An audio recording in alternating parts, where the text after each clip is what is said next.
성경 말씀 데살로니가전서 2장 13절입니다. 데살로니가전서 2장 13절. 제가 봉독합니다. 이러므로 우리가 하나님께 쉬지 않고 감사함은 너희가 우리에게 들은 바 하나님의 말씀을 받을 때에 사람의 말로 아니하고 하나님의 말씀으로 받음이니 진실로 그러하다. 이 말씀이 또한 너희 믿는 자 속에서 역사하느니라. 아멘. 교회론 중에 이제 은혜의 수단으로서 말씀, 성례, 기도가 소개가 되어지는데 그중 첫 번째 내용으로서 말씀에 대한 부분들을 또 함께 배워가도록 합니다. 주보에 소개되어졌던 광고란 부분 보게 되면 디모데전서 3장 15절에 있는 말씀 한번 보시기 바랍니다. 교회론이 끝날 때까지 잊지 마시고 계속해서 묵상하시고 읽으셔야 될 아주 중요한 핵심 표현들입니다. 주보 광고란에 있습니다. 하나님의 집에서 어떻게 행하여야 할 것을 알게 하려 함이니라. 교회란 단순한 모임이 아니라 하나님의 집이요 그리스도의 신부라고 하는 이 사실을 꼭 기억하시고 마음에 새기셔야 됩니다. 하나님의 집에서 어떻게 행해야 될 것인가. 칼빈의 기독교 강요에 하나님의 아버지가 되는 사람에게는 교회가 어머니가 되어야 한다. 우리가 하나님을 아버지로 부른다라면 반드시 그러한 자들은 교회를 어머니로서 그렇게 섬기고 지키고 보호하고 세워가야 한다는 것이. 왜? 하나님께서는 삼일체 되신 하나님께서는 바로 그 교회를 세우시고 그 교회를 통해서 하나님의 나라를 세워가는 중요한 수단으로서 교회를 사용하시기 때문에 그렇다는 것입니다. 하나님을 아버지로 섬기는 자는 반드시 교회를 어머니로서 존중하고 세우고 사랑해야 된다라고 하는 이 교회에 대한 아주 중요한 이 고백들을 우리 마음에 또다시 새겨야 됩니다. 교회의 본질은 거룩한 공예와 성도가 서로 교통하는 것과 바로 하나여 보편적이고 우주적인 공교회로서의 하나님의 택한 백성들과 또 그것이 유형교회로 표현되었을 때는 반드시 예수 그리스도를 신앙을 고백하고 또 그들의 자녀로 구성되어져서 보이는 조직과 예배와 교회 질서를 통해서 보이는 형태의 조직과 질서를 갖춰가는 그런 교회를 또 포함해서 우리가 교회의 본질로 고백하는 것입니다. 그러한 교회는 반드시 예배와 정치라고 하는 두 요소를 이제 축으로 해서 하나님을 섬기고 또 하나님을 예배하는 또 하나님의 나라를 건설해가는 중요한 또 이제 출발을 하게 된다는 것이. 그래서 우리가 계속해서 예배와 관련된 요소들을 먼저 살피고 있는 것입니다. 그 예배의 또 내용으로서 이제 주일 성수의 또 시간적인 면들을 보았고 또 예배의 요소들 또 중요한 5가지를 기초로 한 우리 개혁교회 장로교회의 예배의 순서와 또 중요한 요소들 핵심 5가지들을 또 살펴본 것입니다. 그리고 이제 그 예배와 관련돼서 좀 더 은혜의 수단으로서의 3가지가 또 함께 소개가 되어집니다. 말씀, 성례, 기도라고 하는 이 3가지를 통상적으로 우리 교회론에 있어서 은혜의 수단이다 라고 이렇게 표현을 하면서 아주 중요한 하나님의 보통 방법으로 우리에게 허락해 주시는 은총의 그러한 질서들이라는 것입니다.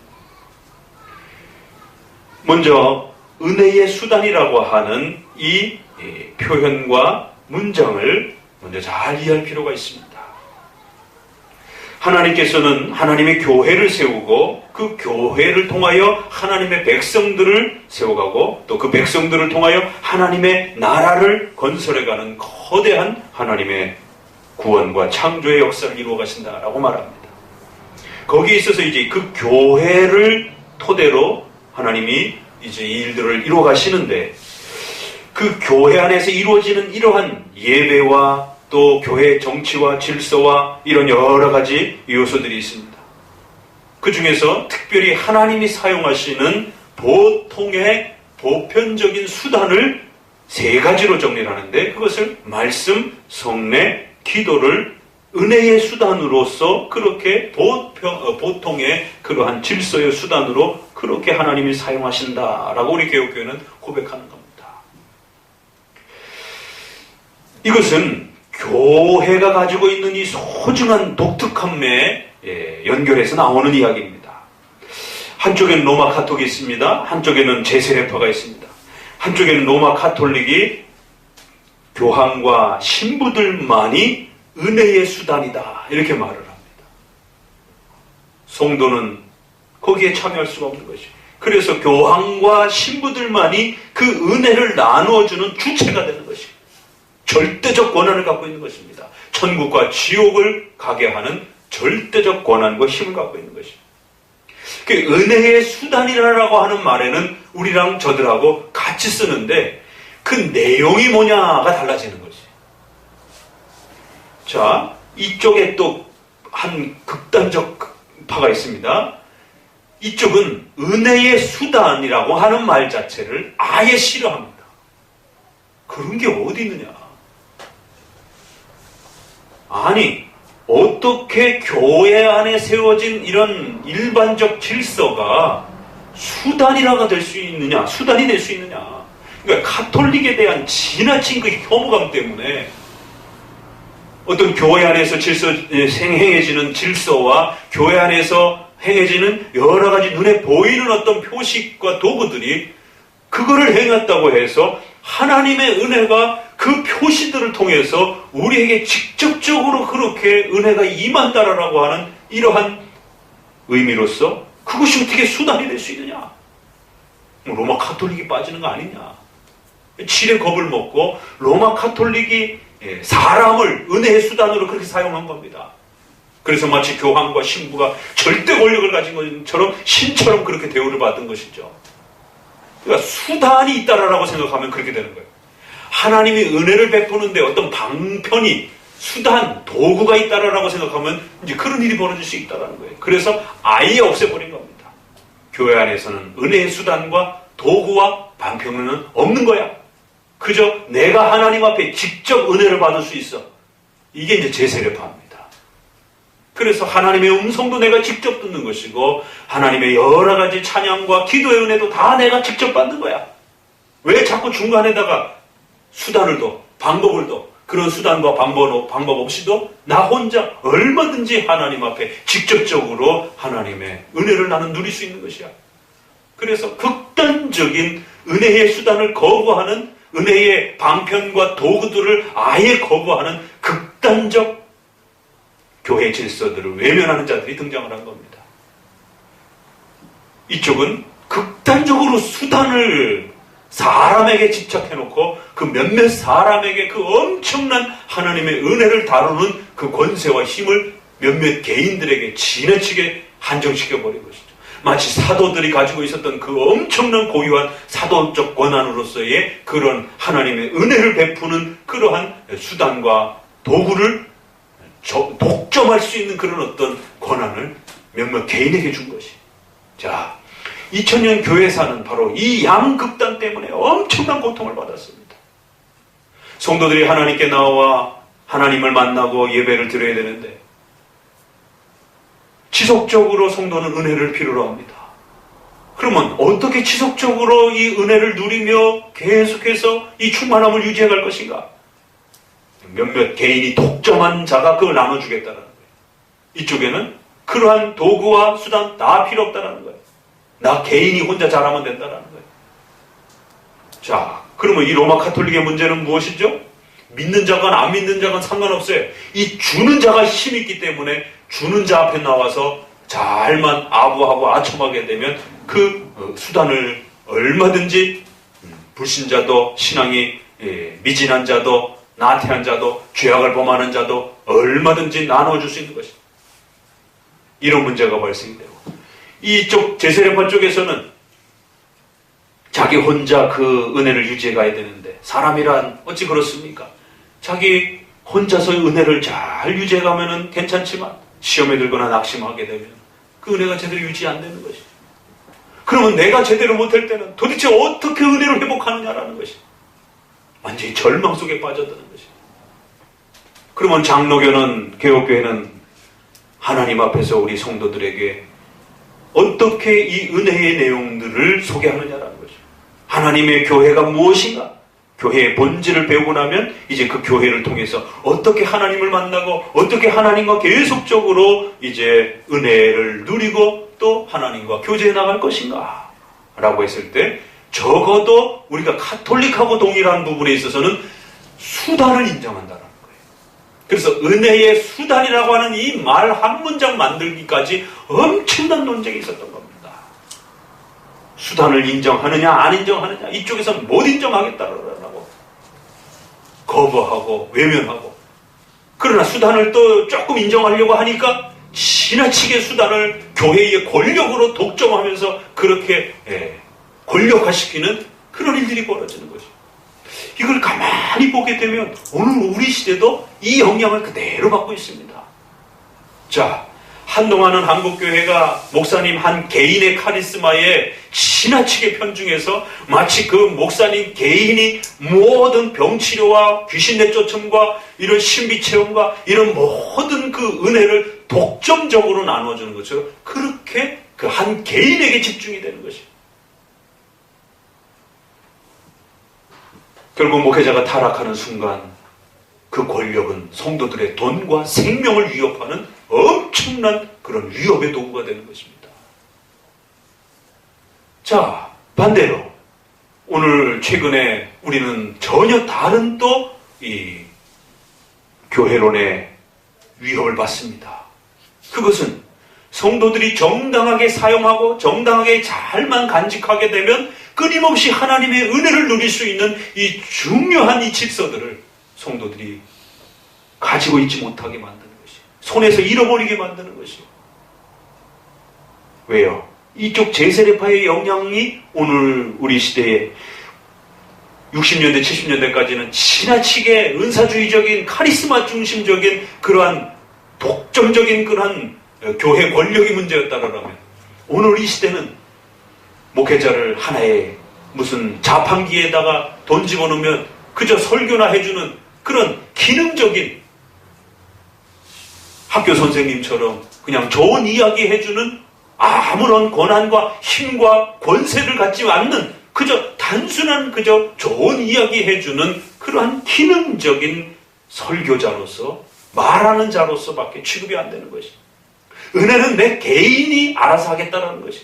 목사님은 그저 좋은 이야기를 해주면 되는 것뿐이라는 것입니다. 오늘날은 너무나 많은 그러한 설교가 쏟아져 나오고 있습니다. 수많은 설교들이 쏟아져 나옵니다. 특별히 유튜브라든가 이런 것들을 통해서 훨씬 담임 목사님보다도 훨씬 더 양질의 더 좋은 그러한 설교들을 유튜브를 통해서 수많은 설교들을 성도들이 듣고 있습니다. 그런데 이게 자칫 잘못하면 독이 될 수도 있고, 이게 자칫 잘못하면 또 잘 사용하게 되면 득이 될 수도 있는 것이에요.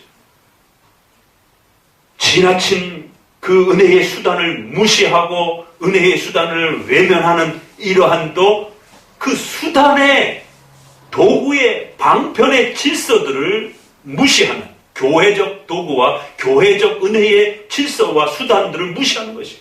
그저 내가 혼자 알아서 성장하겠다라는 거예요. 그래서 집에 가서 인터넷을 통해서 자료를 공부하고 또 좋은 유튜브를 통해서 설교를 통해서 그 내용들을 듣고, 이건 은혜의 수단이 아닙니다. 그러니까 은혜의 수단에서 말씀이다 라고 했을 땐 그건 당연히 설교를 목표로 삼고 있는 겁니다. 그러면 설교라라고 하면서 우리 선조들이 고백한 것은 그 시대 당시에는 유튜브 개념이 없었던 것이죠.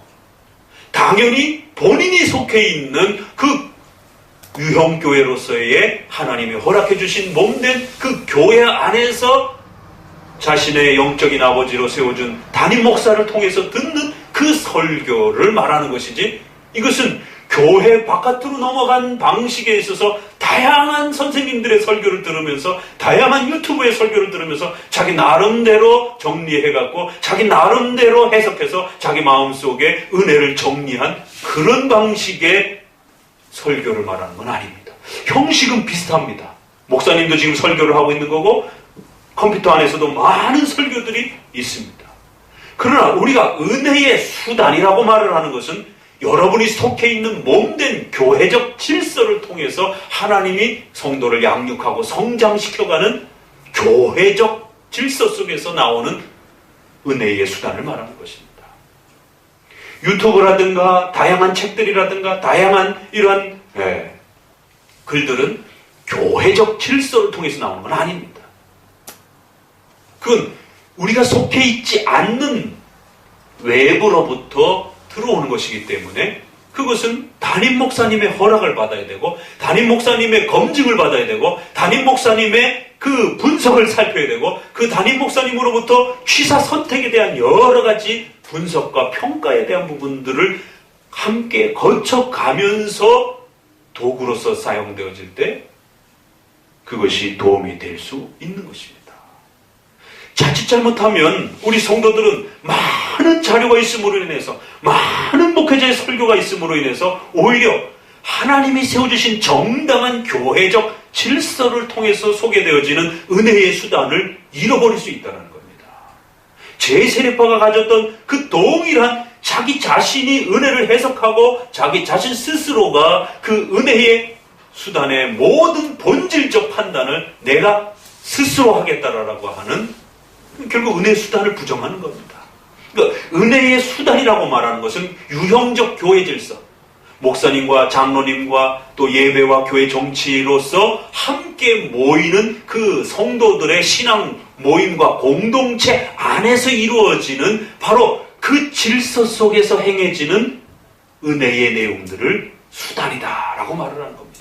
그러니까 교회의 예배와 정치 전체를 포함해서 그 몸된 교회를 통해서 성도들에게 나누어지고 참여되어지는 것을 은혜의 수단이라고 말을 하는 것이지, 여러분이 개인이 유튜브라 여러분이 개인이 여러 가지 자료들을 교회 바깥에서 만들어서 그것을 도움을 받아가지고 여러분의 신앙의 보조자료로 쓰는 것을 수단으로 말하는 게 아닙니다.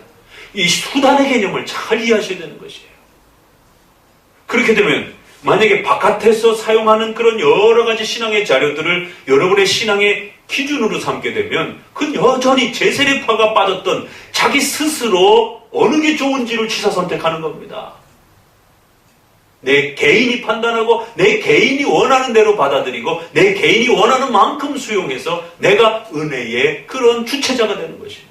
수단을 사용하고 있는 게 아닙니다. 우리가 통상적으로 교회론에서 장로교 안에 은혜의 수단이라고 말하는 것은 아주 지극히 신학적인 표현이요 의미입니다. 아니 우리가 유튜브를 사용하는 거, 컴퓨터를 사용하는 거, 그거 수단 아닙니까? 일반적인 의미에서는 그런 의미죠. 수단 맞죠. 그러나 우리가 은혜의 수단이라고 했을 때 그것은 신학적인, 신앙적인, 종교적인 의미가 담겨 있는 것입니다. 단순히 뭘 사용했다고 해서 도구로 사용했다라고 해서 그런 개념이 아니라 바로 하나님이 세워주신 유형적 교회적 질서, 그 유형적 교회적 질서는 교단도 포함되는 거고 노회도 포함되는 거고 그 몸된 교회의 당회까지 교회 정치 질서를 포함한 그 유형적 교회 조직을 말하는 겁니다. 그 교회 질서를 통해서 하나님이 나누어주고 또 성도들이 참여하는 그 도구를 우리가 은혜의 수단이라고 말하는 거지. 그런 면에 있어서는 카톨릭하고 일정 부분 같은 의미를 사용한다는 것이. 다만 내용이 다른 것이. 그러나 이쪽 제세례파하고 오늘 우리 시대의 무교회적인 그러한 성도들의 신앙생활의 스타일, 무형교회적인 중심적인 그런 스타일의 신앙생활 속에 있어서는 은혜의 수단의 수단 개념을 인정하지 않는 것입니다. 그런 면에서 목사님은 담임 목사님과 여러분이 유형교회로 세워진 이 설교와 이 예배는 모두가 다 은혜의 수단입니다. 그러나 이 교회를 벗어나서 바깥에서 사용하는 것은 그 무형교회적 그런 어떤 무교회적인 그런 방식으로 쓰여지게 될 때는 그 교회의 질서를 통해서 주는 수단은 아니라는 것입니다. 그냥 여러분이 신앙생활에서 사용하는 그냥 보조 도구들일 뿐인 것입니다. 적어도 교회적 질서를 통해서 주시는 하나님의 은혜의 수단이라고 했을 때는 반드시 그것은 유형교회적 질서에 제한되고 포함되는 것을 말하는 것입니다. 쉽게 얘기를 하자면 여러분이 성찬을 이해할 수 있는 것이에요. 우리가 성찬도 역시 은혜의 수단입니다. 그러니까 설교가 은혜의 수단이다 이렇게 생각을 하게 되면 조금 헷갈려요. 왜? 유튜브를 통해서도 내가 설교를 듣고 있으니까 그것도 은혜의 수단이라고 생각을 하는 겁니다. 적어도 성경에 대한 설교를 말씀을 은혜의 수단이라고 말한 것은 여러분이 속해 있는 몸된 교회의 그 질서 안에서 여러분이 공적 예배를 드리고 그리고 거기에 참여해서 담임 목사님의 설교를 듣고 그 말씀을 통해서 배워가는 그 질서 속에서 가르쳐주고 참여하고 나눠지는 그 설교를 은혜의 수단이라고 말하는 것이지 바깥에서 가지고 사용하는 그런 설교의 간접 재료들을 은혜의 수단이라고 말하는 게 아닙니다. 성례를 이해하면 훨씬 더 이해가 빠릅니다. 성례는 반드시 성도들이 그 공교회적 질서 안에 여러분이 들어와서 그 안에서 정해진 질서를 따라서 말씀을 나누고 거기에 또 떡과 포도주를 목회자로부터 직접 떼어 먹고 마실 때 그것이 은혜의 수단이 되는 겁니다. 그렇죠? 여러분이 바깥에 나가서 유튜브라든가 아니면 집에서 아무리 떡과 포도주를 떼어 먹는다 할지라도 그건 하나님이 정해놓은 유형적 교회 질서 속에서 일어나는 그 수단의 내용으로서 주는 게 아니기 때문에 그건 은혜의 수단이 아닙니다. 여러분이 사이버 공간에서 아무리 성찬의 그 부분을 이모티콘이라든가 이런 걸 통해 가지고 여러 가지 그 형식들을 통해서 만들어 갖고 가지고 소유한다 할지라도 그건 은혜의 수단이 아닙니다. 만약에 여러분이 본교회 참석을 못한다라고 한다면 무슨 특별한 일 때문에 그러면 적어도 출장이라든가 무슨 큰일이 있어서 외국을 간다든가 그러면 반드시 허락을 받고 본교회 허락을 받아서 출석해야 될 잠시라도 출석해야 될 그 교회에 가서 당의 허락을 받고 당분간 제가 출장 때문에 한두 달 여기 있는 동안 성찬에 참여할 수 있도록 허락해 주십시오. 그러면 그 교회의 당의 허락을 받고 출석되어진 그 교회에 가서 유형적 교회 질서 속에 들어가서 여러분이 성찬을 먹고 마실 때 그건 여러분에게 큰 은혜 수단의 효력을 발생하는 것입니다. 성찬을 이해하면 금방 이해가 되겠죠. 그렇죠? 은혜의 수단 개념은 반드시 하나님이 세워주신 공교회적 질서. 그 공교회란 또 로컬 처치, 지역교회를 통해서 보이는 형태로 교단이나 또 당회라고 하는 또 개교회를 형식을 통해서 그렇게 모이고 함께 예배드리며 함께 삶을 나누는 그러한 신앙 공동체를 우리가 유형교회다라고 말을 하는 것이고 바로 그런 유형교회적 질서 속에서 여러분들이 설교를 듣고 그 말씀을 마음으로 새길 때 그것이 은혜의 수단이 된다는 것이죠. 좋은 설교와 좋은 책들과 좋은 유튜브의 설교들은 간접적인 도구는 될 수 있어요. 그러나 우리가 통상적으로 교회론에서 은혜의 수단이라고 했을 때 그러한 하나님이 보통 나눠주시는 방식으로서의 그런 은혜의 수단은 아니라는 겁니다. 좋은 책들이 있습니다. 요즘에 청기도 책들이 얼마나 많습니까? 그렇죠? 칼빈의 강요도 좋은 책이 될 수 있는 것입니다. 그러나 이제 성도들이 착각하기 시작하는 것이 그냥 집에서 혼자 기독교 강요 많이 읽으면 은혜가 더 되는 거예요. 어설픈 장로교회 목사님 설교 듣느니 차라리 내가 기독교 강요를 그 시간에 더 읽겠다. 은혜가 될 것 같아요? 안 될 것 같아요? 여기에 이제 착각 속에 빠지는 것입니다. 오늘날 다양한 이러한 그 사이버적이고 또 무형교회적인, 무교회 중심적인 이런 형태의 자기 중심적으로 은혜를 만들어 가려고 하는 이러한 방식들, 은혜의 수단을 거부하고 자기 스스로가 은혜의 주체자가 되고자 하는 이런 방식의 수많은 형태의 신앙의 방식들은 굉장히 위험한 것입니다. 이건 은혜의 수단을 거부하고 무시하고 외면하는 아주 악한 행동이 될 수 있는 것입니다. 그러면 목사님의 설교만 중요하다 생각하고 성도들이 스스로 성경을 읽고 공부하고 경건서적을 읽고 이러는 것들은 별로 중요하지 않다라고 목사님만 중요하다라고 그렇게 생각하는 건가? 그런 오해가 있을 수 있어요. 그러나 이것은 여러분들이 하나님이 세워주신 교회라고 하는 그 본질을 잘 이해하면 이해할 수 있는 겁니다. 그 목회자가 뛰어나서의 그런 문제가 아니에요. 우리가 교회론에 있어서 반드시 명심하셔야 될 것은 교회는 성도들 전체를 말하는 것입니다.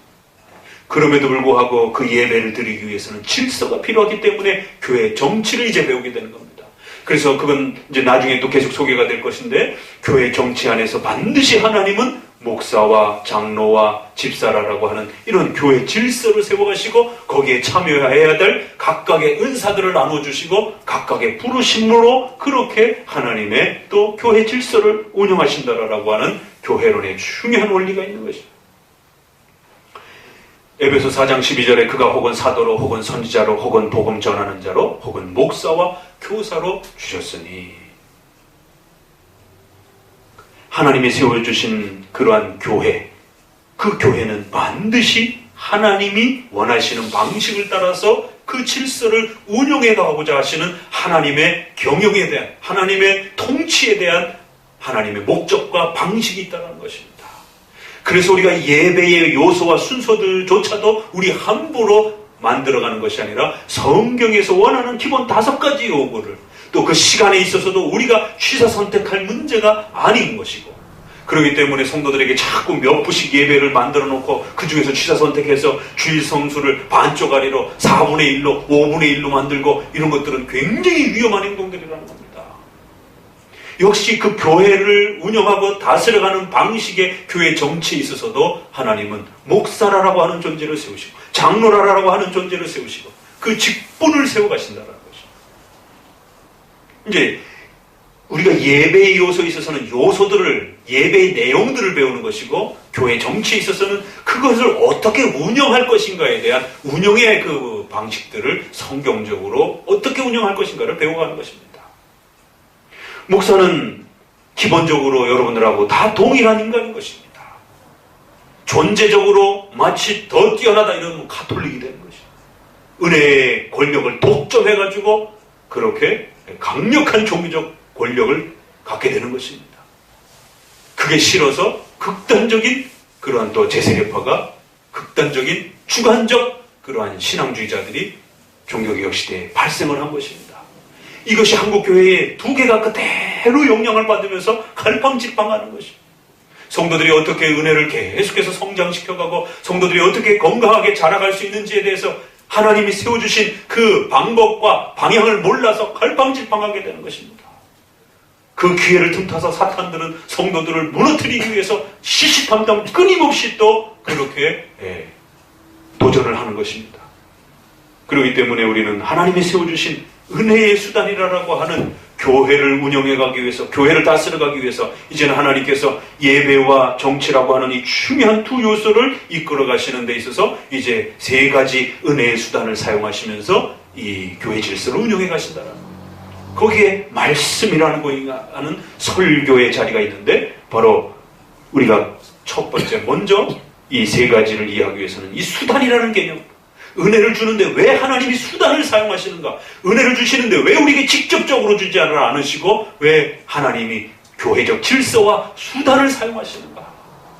왜 하나님이 어느 한 특정한 개인, 사도적 권위와 힘을 가진 어떤 특정한 개인에게 이렇게 독점적으로 주시지 않고 교회라고 하는 공적 질서와 성경의 원리와 원칙을 따른 예배와 성경의 원칙과 원리를 따른 그런 교회적 질서가 확보가 된 그러한 토대 위에서 운영되어지는 교회적 질서 속에서 하나님의 은혜가 성도들에게 던져진다는 것입니다. 그래서 성찬에 있어서도 신부가 교황이 독점하고 있는 게 아니에요. 성찬 없이도 성도가 자기 혼자 알아서 신앙생활을 하면서 성찬의 은혜를 누릴 수 있는 게 아닙니다. 성경이 가르쳐준 그 질서를 따라서, 성경의 원리를 따라서 성찬이 집행이 되어질 때, 교회적 질서를 통해서 성찬이 집행이 되어질 때 성도들은 어마어마한 성찬의 은혜를 누리는 것입니다. 그런 것처럼 말씀도 목회자가 성경의 권한 없이 신부처럼 교황처럼 독점적인 그런 권력을 휘두른다라면 그건 문제가 되는 것입니다. 그건 은혜의 수단이 될 수 없는 것이, 그건 권력의 수단이 되어버리는 것이죠. 성경이 가르쳐준 만큼, 성경이 우리에게 요구하는 만큼, 성경이 우리에게 소개하는 만큼 그 질서와 내용을 따라서 설교에 이 하나님의 말씀을 해석해주고 가르쳐주는 이 토대를 잘 구축하게 되면 비록 이 설교는 사람이 전달을 하는 거고 사람이 말을 하는 것입니다. 연약한 목회자가 성도들에게 말하는 것이에요. 부족한 목회자가 성도들에게 권면하는 것이에요. 그럼에도 불구하고 이 설교는, 하나님의 말씀을 해석해서 전달해주는 이 설교는 성경 못지않는, 아니요, 성경 그 자체로서의 하나님의 말씀의 권위를 갖는다라는 겁니다. 은혜의 수단으로서 성도들에게 하나님의 영의 양식을 먹이는 강력한 은혜의 수단이 된다는 것입니다. 설교는 그와 같은 엄청난 파워와 힘을 갖고 있는 것이다라는 거예요. 예, 맞아요. 설교는 연약한 목회자가 하는 겁니다. 부족한 목회자가 하는 겁니다. 여러분과 동일한 목회자가 하는 것입니다. 그럼에도 불구하고 하나님이 그런 질서를 세우셨다는 거예요. 하나님이 그런 교회적 질서와 교회를 통치하고 다스려가는 방식들을 하나님이 기뻐하시는 대로 그렇게 세우셨다는 거예요. 그래서 우리가 비록 연약하고 부족하고 여러분하고 동일한 목회자임에도 불구하고 성경이 원하는 대로, 성경이 요구하는 만큼 그렇게 목회자를 훈련하고 검증하고 또 그렇게 전문화시켜서 잘 준비되어진 그런 목회자의 설교와 가르침은 성경 그 자체의 말씀으로 동일한 힘과 능력을 성도들에게 전달해주는 은혜의 수단이 된다는 거예요. 성도들은 얼마든지 성경을 혼자 읽으면서 은혜를 누릴 수 있습니다. 성도들은 얼마든지 좋은 유튜브라든가 좋은 경건서적이라든가 기독교 강의를 읽으면서 얼마든지 여러분이 은혜를 보조적으로 그렇게 누릴 수 있습니다. 그러나 공교회가 주는 유형적 교회적 질서 속에 참여하여 여러분이 듣고 깨닫고 누리는 그 설교만큼은 아니라는 것이에요. 오늘날은 이 설교의 권위가 너무너무 땅바닥에 떨어져 버렸습니다.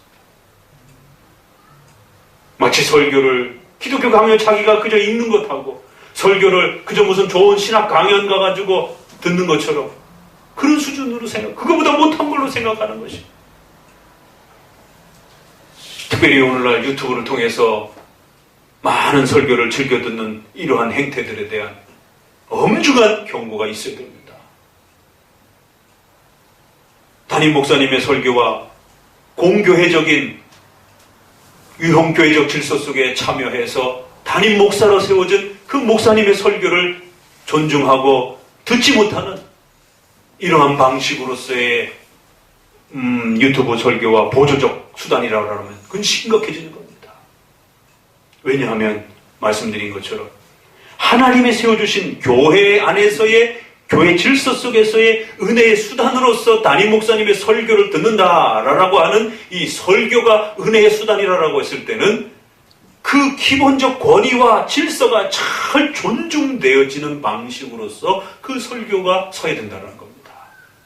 그런데 이 설교의 권위와 질서가 잘 마련되지 않고 자꾸만 주관적으로 자신이 그것을 선택하고 외부적인 자료들을 통해서 그것을 자꾸만 살을 덧붙이고 빼기도 하고, 담임 목사님은 열심히 설교를 했는데 그 설교에 대해서 덧붙이고 빼고 그러면서 결국 최종적으로는 자기가 설교를 만드는 것이에요. 이렇게 되면 설교를 들으면서도 설교가 권위 있는 게 아니라 자기 스스로가 설교를 만드는 그런 형태에 빠져버리게 됩니다. 이 차이를 오늘날 성도들이 특별히 개혁교회를 찾는다고 하면서 또 개혁신앙을 추구한다라고 하는 이런 성도들이 이러한 질서의 개념을 이해를 잘 못하는 것입니다. 담임 목사님을 통해서 설교를 듣는 것과 유튜브에서 설교를 듣는 것과 그걸 동일하다라고 생각을 하는 것이에요. 동일하지 않습니다. 명심하셔야 되는 것이에요. 유튜브를 통해서 듣는 설교는 성경의 주경에 대해서는 좋은 내용이 될 수 있습니다. 저보다 훌륭한 선생님들이 성경을 주경합니다. 그걸 무시하는 게 아니에요. 얼마든지 저보다 훨씬 더 실력이 있으시기 때문에 좋은 주경, 히브리어 헬라어를 통해서 1차적으로 성경을 해석해야 됩니다. 그렇다고 해서 설교가 다 된 게 아닙니다. 그런 것 같으면 여러분들에게 칼빈 주석이나 박윤선 목사님 주석, 저보다 훨씬 더 잘 주석하는 목사님들의 설교 주석이 훨씬 많이 있습니다. 그거 주고 집에 가서 읽으라 그러면 돼요. 오늘날 목사님의 설교가 왜 필요합니까? 왜 목사님이 또 힘들게 설교를 해야 됩니까? 집에 가서 그냥 주석책이나 읽고 있으면 되는 것이지. 설교란 그런 게 아닙니다. 우리의 선생님과 저보다 더 훌륭한 뛰어난 칼빈 목사님이 1차 성경의 주석은 저보다 더 훌륭하신 것이에요. 그래서 저도 설교를 준비하기 위해서 반드시 그걸 참고하는 것입니다. 그럼 부끄러운 것이 아닌 것이. 저도 참고해야 되고 여러분도 참고해야 되고 늘 우리의 선조들의 좋은 그 주석들을 우리가 즐겨 또 살펴보셔야 되는 것이. 그런데 두 번째, 세 번째가 있습니다. 하나님의 말씀이 그 시대의 성도들에게 전달되어지기 위해서는 첫 번째도 있어야 됩니다. 성경 본문의 뜻이 무엇인지 철저히 밝혀내야 됩니다. 그걸 주경이라고 말을 하고 주석이라고도 말을 하는 것이에요. 그래서 좋은 해석과 주경을 먼저 참고하셔야 됩니다. 이거는 우리가 선배들이 할 수 있어요. 그러나 이 두 번째, 세 번째는 우리의 옛 선조들과 선배들이 할 수 없는 것이에요. 다른 교회의 더 훌륭한 목사님들도 할 수가 없는 겁니다. 두 번째 게 뭐죠? 교회법이 들어가야 되는 겁니다. 오늘 우리 시대에게 성도들이 성경을 읽으면서 하나님의 뜻을 오늘 우리 시대에 바르게 이해하고 깨닫기 위해서는 반드시 하나님의 뜻을 찾아가는 과정이 있습니다. 성경은 세 측을 말하지 않습니다. 여기에 설교에 신비로운 자리가 있는 거예요. 성경은 여러분이 누구랑 결혼해야 될지, 어디로 이사를 가야 될지, 어느 직장에 가야 될지, 어느 학교에 가야 될지, 여러분의 또 사업 속에서 어떤 일을 선택을 해야 될지 성경은 거기에 대해서 아무런 말도 없습니다.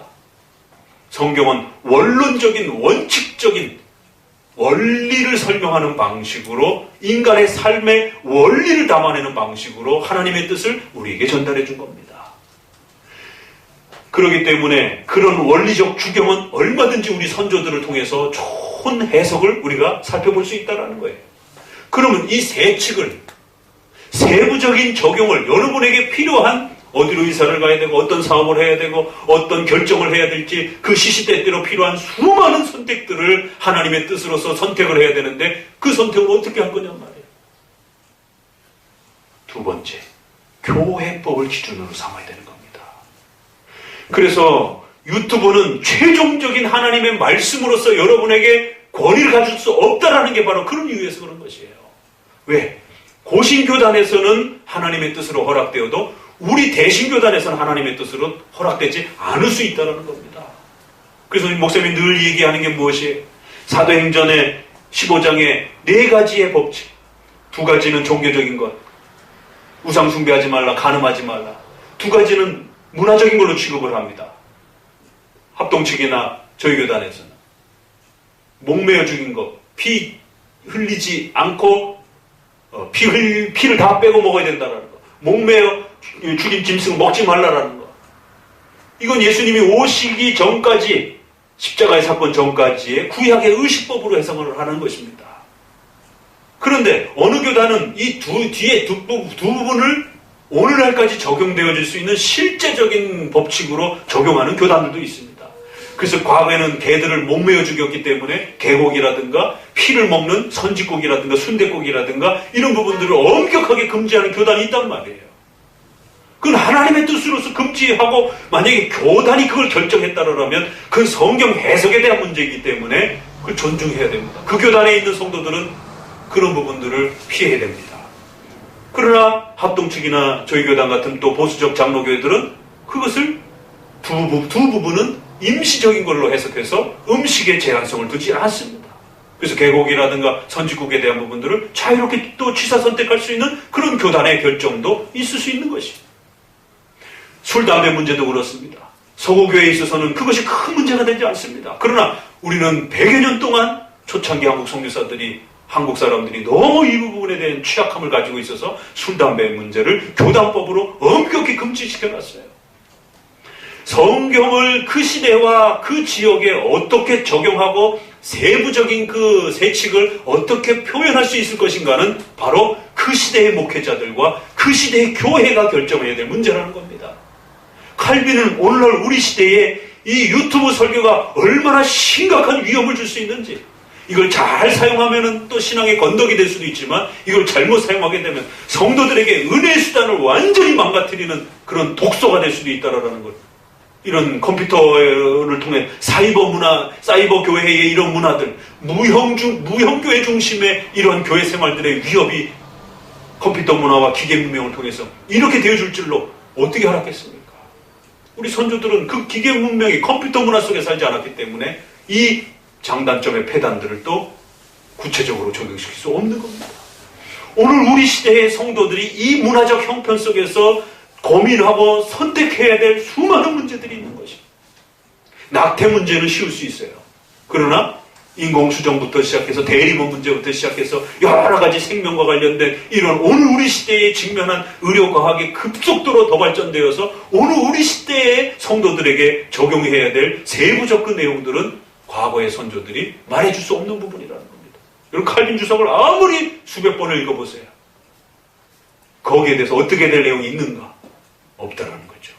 그래서 그 시대의 교회는 웨스트민스터 31장에 있는 것처럼 성도들의 건덕과 성도들의 신앙생활의 영적인 유익을 위해서 그 시대에 필요한 교회적 질서와 법률을 하나님의 뜻으로 만들 수 있다. 그래서 교회의 3대 권한이 있습니다. 교리권, 신앙 고백을 공적으로 고백할 수 있다는 거예요. 성경을 요약하고 해석된 내용으로서 교리를 확정할 수 있다는 거예요. 그 교리에 입각해서 법을 만들 수 있습니다. 입법권. 그리고 그 법이 결정되어지면 마태복음 16장, 18장에 입각해 하늘에서 결정하는 게 아니라 땅에서 먼저 결정하고 땅에서 묶으면 하나님도 하늘에서 인정하겠다는 거예요. 땅에서 노회와 총회의 결의를 하게 되면 하나님도 그 법을 하나님의 법으로 수용해 주시겠다는 거예요. 그 성경의 범위를 벗어나지 않는 건전한 그런 법이라면 하나님이 결정해 주시겠다는 것이. 이건 이제 계속 우리가 교회 정치에서 배울 겁니다. 왜요? 성경이 세칙을 말하지 않기 때문에 그런 원리를 하나님이 열어두신 것입니다. 그래서 성경을 가지고 오늘 우리 시대의 성도들의 삶에 필요한 중요한 생활의 질서와 건덕과 유익에 필요한 룰을, 규칙을 교회법을 통해서 만드는 겁니다. 그래서 목회자는 반드시 자기 교단의 그 교회법과 일치되는 방식으로 각 교회 성도들의 생활을 지도해야 된다는 겁니다. 성도들의 윤리적인 문제들을 지도해야 되는 것이. 그리고 그 교회법은 교단마다 큰 기준이 또 차이가 날 수도 있다는 것입니다. 그래서 여러분이 다른 교단에서 적용되어지는 그 유튜브의 설교를 가지고 담임 목사님한테 와서 이래라 저래라 요구를 하게 되면 그건 엄청난 법률적 충돌이 일어난다는 거예요. 법률이 서로, 기준점이 서로 다르다라는 것이죠.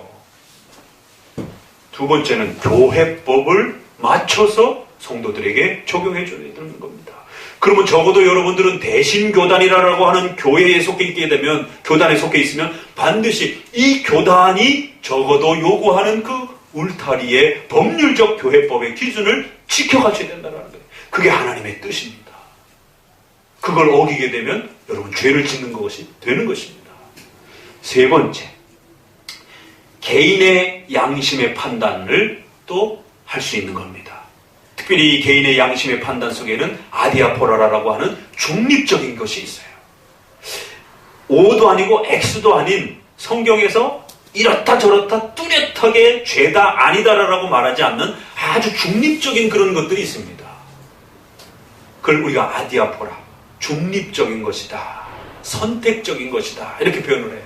그래서 그것은 개인의 양심으로도 여러분이 얼마든지 여러분 스스로가 판단할 수 있고요. 또 그 담임 목사님이 교회의 질서와 형편에 따라서 얼마든지 양심에 맞춰서 담임 목사님의 신앙적인 해석과 판단을 따라 양심적으로 목회자가 판단할 수도 있는 것입니다. 요 두 번째, 세 번째는 하나님의 섭리를 잘 헤아려야 되는 거예요. 그 시대의 교단에 허락되어진 재정적 형편, 또 국가적인 형편, 또 여러 가지 정치적, 또 여러 가지 사회문화적인 전반적인 그 교단이 그 시대에 살아가고 있는 여러 가지 형편을 고려해야 되는 것이고, 그러한 교회적 질서 속에 살아가는, 그런 사회적 질서 속에 살아가는, 그런 문화적 질서 속에 살아가는 성도들의 형편을 잘 헤아려야 된다. 그건 누가 할 수 있는 거예요? 그 교회 담임 목사님밖에 못합니다. 그래서 저는 꼭 청빙을 어디 이렇게 요청을 설교를 부탁받아서 가게 되면 이 구분을 분명히 해드립니다. 제가 설교하는 것은 하나님의 말씀에 대한 기본 원리요, 이것에 대한 구체적인 적용은 반드시 담임 목사님을 통해서 적용하시고 물으시고 확인하시라라. 제가 여기서 이렇게 해봐도 좋겠다라고 하는 것을 다이렉트로 적용하시면 큰일 납니다. 왜? 여러분의 교회와 형편이 어떤지는 저는 모르기 때문에 여러분의 교회의 재정적 상황, 여러분의 교회의 윤리적 상황, 여러분의 교회의 그 지역사회의 특수한 상황을 저는 모르는 것입니다. 보편적이고 기본적인 성경의 원리적 개념만 가서 설교하고 올 수 있는 것입니다. 그렇기 때문에 더 구체적 그 실제적 적용 부분은 반드시 여러분의 담임 목사님에게 묻고 확인하신 다음에 적용하시라고 꼭 당부를 드립니다. 왜냐하면 특별히 또 우리가 이런 분당 지역에서의, 강남 지역에서의 그런 또 성도들의 형편과 또 저기 뭐 특수한 지역을 설명하긴 그렇지만 가난하고 서울의 정말 달동네 같은 그런 데의 그 지역 형편에서 어떤 성경의 십계명을 적용하는데 이렇게 하셔야 됩니다. 구제와 나눔을 이렇게 하셔야 됩니다. 라고 했다가는 그럼 큰일 납니다. 강남에서 할 수 있는 적용이 있는 것이고 가난한 동네에서 할 수 없는 부분이 있다는 것이죠. 그걸 잘못 적용하게 되면은 그 가난한 교회 성도들은 자괴감 만들고 박탈감 만들고 오히려 상대적인 그런 박탈감 때문에 성도들의 양심에 상처를 줄 수 있는 심각한 위험이 발생될 수 있다는 것이죠. 설교란 적어도 그런 것이다라는 겁니다.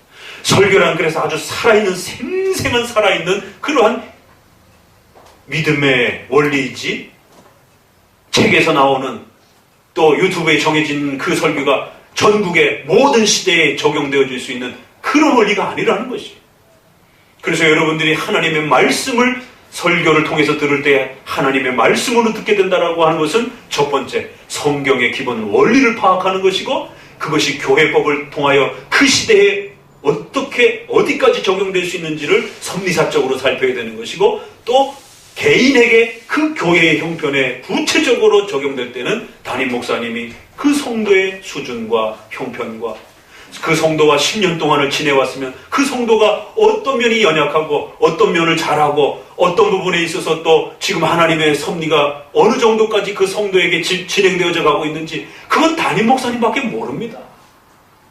저보다 더 훌륭한 선생님이 아무리 여기 와서 초대받아갖고 와서 하루 무슨 설교를 한다 할지라도 절대로 그건 알 수가 없는 것입니다.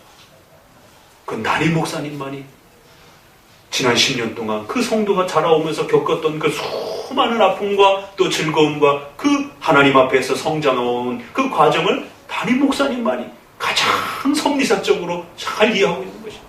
그래서 그 모든 것을 최종적으로 요약해서 마지막 구체적 적용을 제시를 할 때는 섭리사적으로 담임 목사님만이 그 성도에게 맞는 하나님의 말씀을 선언해 주는 것입니다. 그게 오늘 데살로니가서의 너희가 내 말을 들을 때 사람의 말로 듣지 아니하고 하나님의 말씀을 들었도다. 잘했다. 그 말씀이 너희 가운데 어마어마한 역사가 일어날 것이다. 사도 바울에게 있어서도 자기 말을 자꾸 사람의 말로 듣는 것에 대한 이 심각함이 있는 거예요. 사도들조차도 그랬어요. 왜? 아니 얼마 전까지만 해도 바닷가에 나가서 고기 잡고 비린내 나고 이러던 사람이 종교적 그 엄청난 지도자로서 서가지고 바리새인들과 사두개인들을 책망하고 가르치고, 이게 말이 돼요? 그 권위를 존중할 수 있겠습니까? 쉬운 게 아니에요. 더더구나 바울과 같은 경우는 더 혹독한 그런 형편을 겪었기 때문에 바울의 사도권에 대해서, 바울의 설교권에 대해서 왈가불가하는 이 도전적인 성도들의 설교에 대한 그 도전적인 이 행위들이 바울의 사역에 끊임없이 방해거리가 됩니다. 아니나 다를까 데살로니가 교회에 이 문제가 발생이 된 거예요. 그래서 특별히 이 권면을 준 겁니다.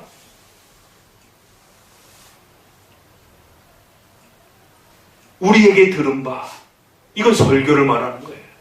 성경 그 자체를 말하는 게 아니라 우리에게 들은 바 하나님의 말씀을 들을 때, 설교 형태로 된 하나님의 말씀을 들을 때에 너희가 사람의 말로 받지 않고, 이 한 문장 안에 바울이 그 쓰라림이 고백이 담겨 있는 겁니다. 데살로니가, 베레아가 어떤 지역이었는가 사도행전에 보면 나옵니다. 데살로니가는 아주 꼬치꼬치 따져 묻고 그 설교에 대해서 불신하고, 그러나 베레아는 사도 바울의 말을 하나님의 말씀으로 받고 성경을 상고하면서 끊임없이 그렇게 즐겨 설교를 들었더라. 사도행전에 그 두 지역을 그렇게 비슷합니다. 그 위아래 지역이. 그런데 데살로니가 지역은 바울에게 도전하고 의심하고 바울의 설교를 공격하고, 사도행전에 보면 그렇게 나와 있습니다. 두 지역이. 그래서 이제 데살로니가에서는 나중에 이제 데살로니가를 권면하면서 많이 고쳐진 그 부분을 칭찬하면서, 그래, 이제 너희가 내가 한 말을 사람의 말로 듣지 않고, 비록 내가 연약하고 부족한 인간이라 할지라도 하나님이 세워주신 교회적 질서를 존중하면서 하나님 앞에서 설교자가 그렇게 섰을 때 그 설교자의 입을 통해서 설교되어지는, 해석되어지는 그 하나님의 말씀을 너희가 들을 때 사람의 말로 듣지 아니하고 하나님의 말씀으로 존중하고 그 권위를 받아들이면서 하나님의 말씀을, 성경 그 자체를 대하듯이 그렇게 하나님의 말씀을 듣는 것에 대해서 정말 잘하고 있다. 그게 옳은 일이다. 바로 그 말씀이 너희 속에 어마어마한 강력한 힘을 발휘해서 너희를 성장시켜가는 그런 위로를 줄 것이다라고 그렇게 권면하고 있습니다. 오늘 우리 시대에 한편은, 잠시는, 초창기에는 독점적인 그러한 권력에 대한 문제였다라면, 오늘 우리 시대는 설교자의 설교를 너무 무시하고 아무것도 아닌 것처럼 생각하고 그저 여러 유튜브의 설교 중에 하나로 생각하고 아무런 권위와 권세도 없는 것처럼 그렇게 들은 둥 마는 둥 그렇게 생각하는 것이에요. 그래서 결국 성도들에게 은혜의 수단을 빼앗겨버리는 사탄의 아주 이 교묘한 전략들을 상당히 조심하셔야 됩니다. 구약의 이 대표적인 예가 몇 가지가 있습니다. 민수기 12장에 보게 되면 모세가 구스 여자를 취하였더니 그 구스 여자를 취하였으므로 미리암과 아론이 모세를 비방하니라. 그러니까 모세가 사람이었기 때문에, 모세가 하나님의 말씀을 대언하고 예언하고 하니까 아론과 미리암이 어느 순간부터 불평하기 시작하는 거예요. 아니 왜, 더더구나 아론은 자기가 형인데 어마어마한 종교적 권세를 동생이 다 갖고 있는 거예요. 불평하기 시작하는 겁니다. 그러자 끝으로 이제 핑계를 잡아가지고 구스 여자를 취한 걸 핑계 삼아가지고는 모세의 선지자권에 대해서 비난하기 시작한 것이죠. 그들이 이르되 여호와께서 모세와만 말씀하셨느냐 우리와도 말씀하시지 않았느냐 라고 하면서 아주 건방지게 교만하게 그렇게 대듭니다. 민수기 12장 계속해서 너희가 어찌하여 내 종 모세 비방하기를 두려워 아니하느냐라고 경고하면서 이제 미리암이 문둥병자가 됩니다. 아론은 하나님이 책망하더라도 그는 또 제사장 업무를 집행을 해야 되기 때문에 대신 미리암을 책망하시면서 미리암이 문둥병자가 되는 것입니다. 고대의 문둥병은 가장 저주스러운 그런 병입니다. 왜 이 사건이 성경에 있는가를 우리는 많이 생각하셔야 돼요. 또 비슷한 사건이 민수기 16장에 우리가 그 잘 아는 아론의 쌍난 지팡이라는 것이 이제 그 유명한 이 교회론과 관련된 구약에 우리가 꼭 잊지 말아야 될 사건입니다. 그래서 하나님은 이 아론의 쌍난 지팡이를 그 법궤 곁에다가 두고, 법궤란 하나님의 지성소, 하나님의 임재를 상징하는 핵심 중에 핵심인데 거기에 말씀을 뜻하는 십계명, 예수 그리스도를 뜻하는 만나, 그리고 또 하나가 아론의 쌍난지파. 이 세 가지가 그 법궤에 있는 것입니다. 그럼 왜 앞에 두 개는 이해가 가는데 이 아론의 쌍난지팡이는 왜 뒀느냐 말이에요. 그게 바로 교회의 질서를 가르치는 아주 중요한 그러한 힌트가 담겨있는 겁니다. 민수기 16장 1절에 이렇게 시작합니다. 레이의 증손 고핫의 손자 이스라엘의 아들 고라, 레이 지파죠. 르우벤 자손, 장자 집안이에요. 르우벤 자손의 다단, 아비람, 벨렛의 아들 온, 이 네 사람이 이제 와가지고 250인을 데리고 와가지고는 모세와 아론을 거스려 그들에게 이르되 너희가 분수에 지나도다. 회중이 각각 거룩하고 여호와께서 그들 중에 계시거늘 너희가 어찌하여 여호와의 총회 위에 스스로 높아지느냐. 왜 아론만 자꾸 제사장을 하느냐라고 덤비는 것입니다. 얼마 전에 아론도 그 일을 했던 것입니다. 모세를 향해서. 그런데 이제 백성들이 아론을 향해서 그렇게 권위를 침해하는, 이 질서를 침해하는 죄를 범하게 됩니다. 그러자 16장 30절에 모세가 이렇게 경고합니다. 만일 여호와께서 세일을 행하사 땅으로 입을 열어 이 사람들과 그들의 모든 소속을 삼켜 산채로 음부에 빠지게 하시면 이 사람들이 과연 여호와를 멸시한 것인 줄을 너희가 알리라. 아론을 멸시한 것으로서 그들은 다가왔습니다. 그런데 모세가 어떻게 해석을 해요? 이 행위는 너희가 여호와를 멸시한 행위다. 그렇기 때문에 이 죄는 그저 단순하게 취급할 문제가 아니라 아주 특별하고 아주 혐오스럽고 무섭고 저주스러운 죽음으로 죽임을 당하게 될 것이다 라고 엄히 경고합니다. 그래서 갑자기 땅이 갈라지면서 그들을 산채로 다 집어 땅에 매몰시켜 버렸습니다. 그리고는 그 250명 같이 참여했던 그 지도자들 250명은 여호와의 그 성소에서 나오는 불이 그들에게 달라붙어서 다 산채로 태워 죽이고, 그러자 백성들이 기겁을 하고 교회의 질서를 자기가 원하는 대로 그렇게 막 세워가는 게 아니라 하나님이 정한 그 세워진 질서들을 따라 존중해야 된다는 것을 존중하고 엎드렸어야 되는데 오히려 더 원망하는 거예요. 이튿날 이스라엘 자손의 온 회중이 모세와 아론을 원망하여 가로되 너희가 여호와의 백성을 죽였도다. 자기네들이 그 질서를 어겨서 죽여놓고는 모세와 아론 때문에 죽었다라는 거예요.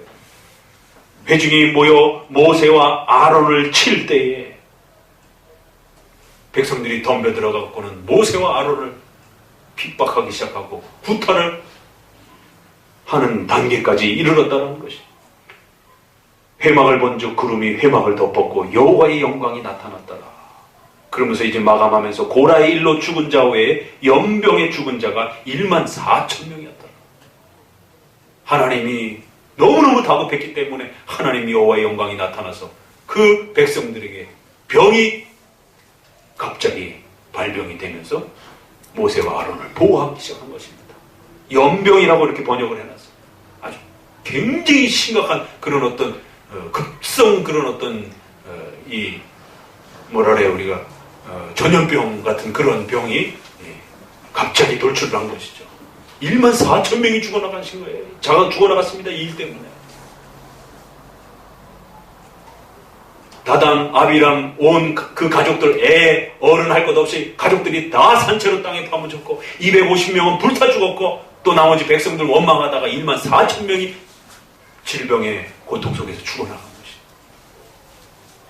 하나님이 정해놓으신 교회 질서를 어지럽히는 것이 얼마나 무섭고 두려운 것인지에 대해서 우리는 경각심을 가져야 됩니다. 모세가 도대체 뭐길래, 아론이 도대체 뭐길래, 결국 그런 질문인 것이죠. 우리랑 똑같은 인간인데 왜 모세와 아론에게만 이러는 것이에요. 오늘 우리 시대에게도 역시 마찬가지입니다. 도대체 목사가 무엇이길래 왜 목사가 그런 권력을 독점해야 됩니까? 목사님이 설교의 이 권세와 권위를 가지고 있는 것이 잘못하면 성도들 눈에는 그것이 종교적 권세를 독점하고 있는 것처럼 보여질 수도 있는 것입니다. 그렇기 때문에 장로교에 있어서는 목회자의 자격과 실력을 아주 엄격하게 훈련하고 요구하는 것입니다. 왜? 왜냐하면 하나님의 말씀을 전해야 되는, 권위 있고 권세 있는 설교를 해야 되는 그런 자리이기 때문에 아무나 세울 수 없다라는 것이죠. 그래서 엄격하게 검증을 하고 실력을 갖춰서 적어도 노회와 교단으로부터 확정이 되면 그때부터는 그 설교자의 설교와 권면과 가르침은 단순한 인간의 말로 들어서는 안 된다는 것입니다. 적어도 교회적 질서를 거쳐서 목회자로서의 자격을 얻는다라면 성도들은 반드시 그 질서에 복종하고 순종하셔야 된다는 거예요. 그 목사 개인이 위대해서가 아니라는 겁니다. 하나님이 정해놓은 교회적 질서 때문에 그렇다는 거예요. 그리고는 그렇게 정해진 공교회적이고 또 개교회적 질서를 통해서 설교를 들을 때, 성찬을 나누어 받을 때 성도들은 하나님의 임하시는 어마어마한 은혜의 수단으로서 그 교회적 질서를 통하여 은혜의 수단을 받게 된다는 겁니다. 신약에는 또 대표적인 예가 이렇게 나옵니다. 고린도서가 이 분쟁과 싸움의 가장 대표적인 곳입니다. 아니나 다를까 고린도서에 아볼로파, 바울파, 베드로파 나눠져서 특별히 이제 분쟁이 일어납니다. 그런데 고린도전서 4장에 보니까 바울이 자신의 그 사도권에 대해서, 바울의 설교권에 대해서 또 자꾸 왈가불가하는 이 문제에 또 바울이 엄청난 고생을 합니다. 너희에게나 다른 사람에게나 판단받는 것이 내게는 매우 작은 일이라. 나도 나를 판단치 아니하노라. 그러니까 바울을 자꾸 판단하고 비판하고 이러는 일들이 너무 많아가지고 이 권면을 하는 겁니다. 내가 자책할 아무것도 깨닫지 못하나 그러나 이를 인하여 의롭다함을 얻지 못하노라. 다만 나를 판단하실 이는 주님이니라. 그러므로 때가 이르기 전 곧 주께서 오시기 전에 아무것도 판단치 말라. 그가 어둠에 감추인 것을 드러내고 마음의 뜻을 드러내실 것이다. 성도가 그렇게 함부로 판단할 문제가 아니라는 거예요. 하나님이 판단하실 것이다라는 겁니다. 정당하게 교회의 질서를 통해서 세워진 목회자의 그 설교에 대해서 성도들이 마음에 들어도 하나님의 말씀으로 들어야 된다는 거예요. 마음에 들지 않는다라고 해서 목회자의 설교의 자질과 자격에 대해서 그날 설교한 것에 대해서 옳고 그름에 대한 문제로 따지고 묻는 그런 방식으로 접근하게 되면 큰일 난다는 겁니다. 그러면 최종적인 그 설교의 하나님의 말씀으로서의 최종적 권위를 누가 결정하는 겁니까? 그럼 또 여러분이 결정하는 것입니다. 그러면 인간이란 자신의 죄에 대해서 지적하고 책망하면 듣겠어요? 기분 나빠서? 안 듣죠. 왜 목사님 오늘 자꾸 저렇게 기분 나쁜 소리를 하지? 이렇게 그냥 넘길 수 있는 것입니다. 만약에 목회자의 설교가 문제시되고 목회자의 설교가 정통 교리를 넘어선 어떤 내용으로서 자꾸만 그렇게 드러난다라면 디모데서에 있는 것처럼 장로에 대한 송사 절차가 있는 겁니다. 그래서 반드시 노회에다가 보고를 하고 당회가 결정하는 게 아니라 노회에다가 보고를 해서 그 노회의 재판부가 구성이 돼서 전문가들이 참여를 해서 그 목회자의 설교를 조사해 봐야 되는 것입니다. 성도들이 그 일을 할 수는 없는 거예요. 왜? 질서상에도 그렇고 실력에 있어서도 그렇고 성도를 무시하는 게 아니라 이건 히브리어 헬라어와 이런 엄청난 2000년사의 논문에 대한 그런 그 논쟁이기 때문에 성도들이 그걸 어떻게 합니까? 이건 전문 영역의 차이라는 것이에요. 그래서 그거를 판단할 수 있는 노회 전문가들에게 요청을 해서 목사님들이 판단해보고 이거 목사님 설교 문제 없다라고 결론을 내려주면 아무리 불평스러워도 성도들은 모두 그 설교에 다시 복종하셔야 되는 겁니다. 이런 질서가 유지가 되지 않으면 몇몇 파당과 몇몇 그 사람들에 의해서 목사님의 설교를 흠잡기 시작하고 결국 그거를 모함하기 시작하고 그렇게 되면 결국 교회에 분쟁이 일어나게 되고 교회는 엄청난 혼란에 빠져버리게 됩니다. 그리고 특별히 목사님이 성도들에게 죄에 대한 설교를 할 수가 없어져 버리게 됩니다. 정당하게 세워진 질서를 따라서 개혁계 목회자가 설교를 하게 되면 기분이 좋든 나쁘든 간에 하나님의 말씀으로 들어야 된다는 거예요. 지금 고린도 교회가 그 문제를 겪고 있는 거예요. 형제들아 내가 너희를 위하여 이 일에 나와 아볼로를 가지고 본을 보였으니 이는 너희로 하여금 기록된 말씀밖에 넘어가지 말라 한 것을 우리에게 배워 서로 대적하여 교만한 마음을 먹지 말게 하려 합니다. 고린도 교회는 바로 이 문제가 심각해져 갖고 지금 데살로니가서의 권면하는 거하고 정반대로 지금 권면이 나온 겁니다. 데살로니가서는 설교를 잘 들었기 때문에 그 설교가 너에게 엄청난 힘이 될 거다라고 권면해 줬지만 고린도서에서는 너희가 그런 식으로 자꾸 분쟁을 일으키고 설교자의 권위에 대해서 자꾸 침해를 하고 이렇게 되면 하나님의 말씀을 넘어서 가지고 엄청난 교만에 빠져서 그 누구도 하나님의 말씀을 확정할 수 없는, 누구의 설교가 하나님의 말씀으로 확정할 수 있습니까? 그걸 누가 결정할 수 있겠습니까? 성경을 해석하고 설명할 때 모두가 다 해석의 일을 하는데 여러분조차도 성경을 읽으면 해석을 하는 겁니다. 그러면 성경은 문제가 없지만 그 성경을 받아들이고 이해하고 해석하는 우리 모두는 기록된 말씀 바깥으로 넘어가가지고 아무도 결정할 수가 없어요. 이런 일이 벌어진다는 겁니다. 거기엔 다 교만한 마음이 문제라는 것이. 목사님을 우습게 생각하고 아무렇지도 않게 생각하고 결국 서로의 분쟁과 대적함이 일어나게 되어서 누가 너희를 구별하느냐? 내게 있는 것 중 받지 아니한 것이 무엇이냐? 내가 받았은즉 어찌 받지 아니한 것처럼 자랑하느냐? 마치 성도가 그 정도 실력에 이른 게 마치 자기가 처음부터 그런 실력을 갖고 치고 있었던 것처럼, 목회자가 그렇게 키워준 건 생각 안 하고 자기가 처음부터 그렇게 자기 스스로 다 그렇게 노력해갖고 그 수준에 이른 것처럼, 얼마나 우리 이 말엔 점잖게 지금 번역이 돼서 그렇지 바울의 그 분노함이 이 속에 묻어 있는 겁니다. 성도들의 그 교만함과 어리석음과 목회자의 설교에 대한 그 도전적인 그런 아주 그런 행동들과 이런 부분들이. 그래서 이제 고린도전서 4장 8절에 이렇게 말합니다. 너희가 이미 배부르며 이미 부요하며 우리 없이 왕노릇하였도다. 우리가 너희와 함께 왕노릇하기 위하여 참으로 너희의 왕노릇하기를 원하노라.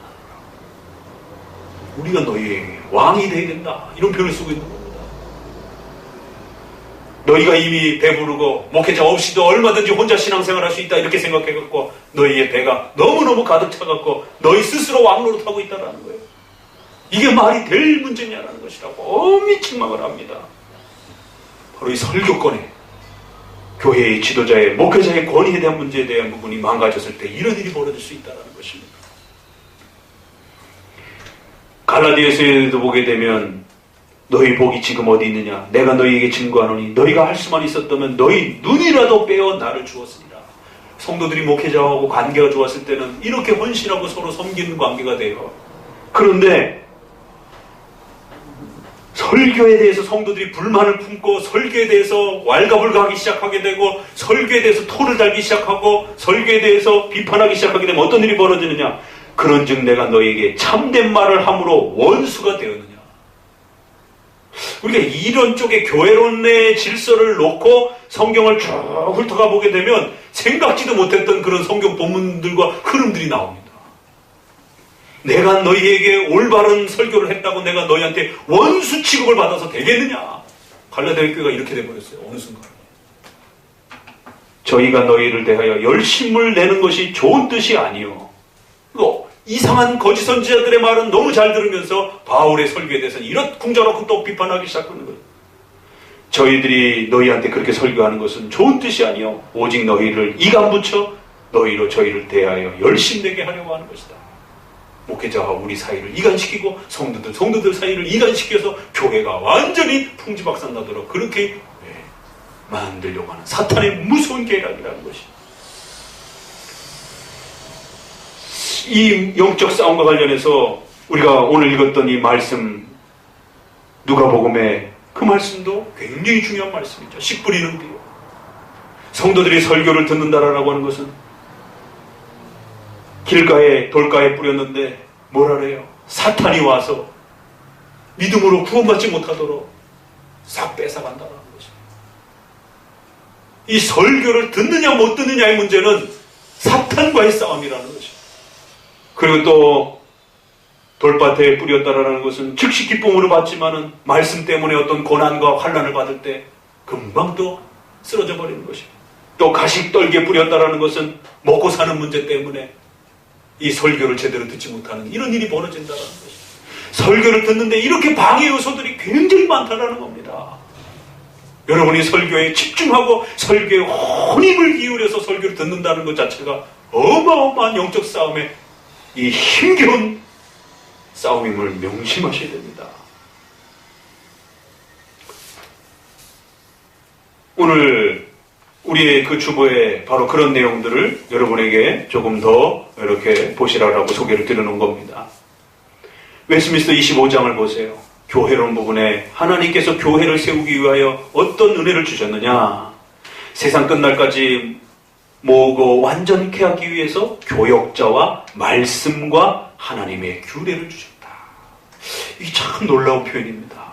하나님이 교회를 세우시고 교회에다가 뭘 주셨다고요? 교역자를 세우셨다. 목사님을 세우셨다. 이 번역을 잘못하면 큰일 나요. 이 미니스터라고 되어 있는데, 그래서 이거를 이 교회론의 이러한 그 풍부함을 이해를 못하는 분들은 교회 직분자를 세워주셨으며 이렇게 얘기를 한다고 번역도 해요. 미니스터를 교회 직분자로 이렇게 번역하면 장로와 집사까지 다 포함이 되어버립니다. 이거는 목회자를 말하는 것이고, 그리고 말씀을 주셨었고, 또 그 목회자와 말씀을 통해서 침례되어지는 하나님의 규례, 성례와 같은 이러한 은혜의 수단들을 세워주셨다는 겁니다. 이걸 통해서 성도들이 계속해서 성장하고 자라가도록 그렇게 주신 것이에요. 하나님이 목회자를 여러분에게 선물로 그렇게 주신 것이에요. 웨스트민스터 대요리 문답 같이 읽어봅니다. 그래서 웨스트민스터에서는 설교자도 중요하고 설교를 듣는 성도들도 굉장히 중요하다라고 이 두 가지를 다 소개하는 겁니다. 성도들이 주의해야 될 부분만 읽어봅니다. 설교를 듣는 자들에게 요구되는 것은 무엇인가? 읽어봅니다. 설교를 듣는 자들에게 요구되는 것은 근면과 준비와 기도로서 설교에 유념하고 들은 것을 성경으로 살펴보고 믿음과 사랑과 온유와 준비된 마음을 가지고 하나님의 말씀으로 진리를 갖고 그것을 묵상하고 논의하며 그것을 그들 마음속에 간직하고 그때 생활에서 말씀을 맺어야 한다. 설교자는 설교자대로 책임과 의무가 있는 겁니다. 그래서 설교자가 하나님의 말씀에 어긋나는 그런 설교를 한다든가 기독교의 정통 교리에 위배되는 설교를 하게 되면 그 설교자는 죽을 각오를 해야 되는 거예요. 이사야 선지자의 말씀에 보게 되면 선지자들의 말씀이 하나님의 뜻과 맞지 않으면 하나님 앞에 죽을 줄 알아라라고 엄히 경고합니다. 그건 설교자가 하나님 앞에 감당해야 될 문제인 거예요. 그래서 설교자는 두려움을 가지고 하나님 앞에 설교자의 직분을 갖는다는 게 얼마나 막중한 이 위험 부담인지, 얼마나 소중한 거룩한 부담인지를 늘 명심하고 자기 자신의 실력을 키워가기 위해서 온 힘을 기울여야 되는 것이고, 그래서 설교자가 정당한 자격과 실력을 갖추게 되면 160문의 성도들은 이제 그 설교자를 하나님의 종으로서 그렇게 대우하는, 그리고 그 설교를 잘 하나님의 말씀으로 듣기 위해서 사람의 말로 오해하지 않도록 끊임없는 이 주의함이 필요하다는 겁니다. 설교를 듣는 자들은 근면과 준비와 기도로서 그 설교에 잘 유념하셔야 되고, 설교를 그냥 앉아서 듣는다고 듣는 게 아니에요. 듣기 위해서 준비해야 될 과정이 있는 것이, 그리고 또 들은 것은 성경을 살펴가면서 열심히 또 성경으로 또 공부하셔야 된다는 거예요. 믿음과 사랑과 온유와 준비된 마음을 가지고 하나님의 말씀으로 이 설교를 받으시라는 거예요. 표현을 어떻게 이렇게 만들었어요, 문장. 믿음과 사랑과 온유와 준비된 마음으로 목회자의 설교를 하나님의 진리로 받아들이라는 거예요. 그리고 그걸 잘 묵상하고 성도들끼리 또 서로 토론도 하고 의논도 하고 그걸 마음속에 간직하고 또 생활 속에서 실천해 가라는 겁니다. 프랑스 신조에서는 이렇게 말합니다. 이제 우리는 복음을 통해서만 그리스도를 알 수 있기 때문에 우리는 그의 권위로 세워진 교회의 제도는 신성한 것이 되어야 하며, 따라서 교훈을 주기 위한 목사가 없이는 교회가 존재할 수 없으며. 프랑스 신조에서는 이렇게 고백합니다. 이거 잘못 읽으면 이거 가톨릭 신조인가 이렇게 느껴질 정도로 목사의 그 위치와 권위를 굉장히 높이 세워놓습니다. 전제 조건이 있죠. 반드시 성경의 그 원리를 따라서 교회의 질서를 따라서 합법적으로 바르게 그렇게 세워진다라면 그러한 교회 제도는 신성한 교회 질서인 것이고 그러한 질서를 따라 목회자가 세워진다라면 그 목회자는 하나님의 종으로 존중하고 하나님의 말씀을 전하는 자로 그렇게 받아들여야 된다는 거예요. 그렇기 때문에 목사가 없이는 교회가 존재할 수 없다라고 하는 이 독특한 장로교회의 교회 원리가 나오는 것입니다. 왜? 목사는 설교를 해야 되는 자리이기 때문에 설교가 없으면 교회가 존재하지 않는다. 그런 뜻이 되는 겁니다. 목사 한 개인이 위대해서 가톨릭처럼 그런 의미가 아닌 것이에요. 그가 정식으로 초청되고 그 직책을 충실하게 수행할 때 우리가 그를 존경하며 순종해야 한다고 믿는다. 합법적인 질서를 따라서 목회자가 세워지면 하나님의 종으로 받아들여야 된다는 거예요. 하나님이 이러한 도움과 종속적인 방편을 꼭 필요로 하시는 것은 아닙니다. 이것 없이도 얼마든지 하나님은 전능하시기 때문에 일하실 수 있어요. 다만 이러한 제약으로 그가 우리를 다스리기를 좋아하신다는 거예요. 하나님의 나라를 이러한 수단과 방편으로 하나님이 세워가시기로 기뻐하셨고 그렇게 결정하셨기 때문에 우리는 존중해야 된다는 거예요. 여기에 있는 우리는 자기들의 세력이 미치는 한도 내에서 말씀의 설교와 성례전을 파괴하고자 하는 모든 이런 공상과들을 조심하셔야 된다는 것입니다. 제2스위스 신조도 보면은 하나님의 말씀에 대한 설교도 하나님의 말씀이다. 이는 하나님의 말씀이 합법적으로 부름받은 설교자들에 의해서 설교되어질 때 우리는 하나님의 말씀 자체가 선포된다는 사실과 이 하나님의 말씀 자체가 믿는 자들에 의하여 받아들여진다는 사실을 믿는다. 그 밑에 줄 설교된 하나님의 말씀 자체는 그것을 설교한 사람에 관계없이 하나님의 말씀이다. 즉 그 설교자가 악한 사람이요 죄인이라 해도 하나님의 말씀은 항상 참되고 선하다. 참 놀라운 표현들이 쏟아져 나오죠. 목회자가 비록 연약하고 부족한 인간이라 할지라도 이런 정당한 질서를 따라 목회자가 하나님의 말씀을 전하게 되면 목회자의 연약함을 자꾸 집중하지 마시라는 겁니다. 정당한 질서 속에서 세워져서 그 전달되어지는 말씀의 권위와 힘만을 생각하라는 거예요. 그렇기 때문에 그러므로 참된 종교에 대한 가르침과 배움에 이제 성령의 내적 조명에 달렸다라고 핑계를 대면서 이런 성경의 몇몇 구절들을 핑계로 삼아가지고 설교자 없이도 우리가 내적으로 혼자 깨달을 수 있다라고 이렇게 주장하는 자들은 엄히 책망을 받아야 된다는 거예요. 성령의 내적 조명이 분명히 있는 건 사실이지만 하나님께서는 이런 외적 질서도 존중하신다는 거예요. 그런 성령의 내적 조명은 반드시 이런 외적 질서를 통하여 은혜의 수단을 통해서 전달이 된다는 겁니다. 왜? 그 수단을 세우신 것은, 그 질서를 세우신 것은 성령 하나님이기 때문에 그렇다는 거예요. 2장에도 보게 되면 사도 베드로는 성경을 사사로이 해석해서는 안 된다고 말했다. 이처럼 우리도 누구나 마음대로 성경을 해석할 수 있다고 생각하지 않는다. 그렇다고 우리는 모든 사람에게 받아들이도록 강요하는 로마 가톨릭의 성경 해석을 참되고 순수한 해석으로 받아들이지 않는다. 참 재미있는 것은 하나는 보세요. 성도들이 성경을 읽을 수 있는 자유는 있어요.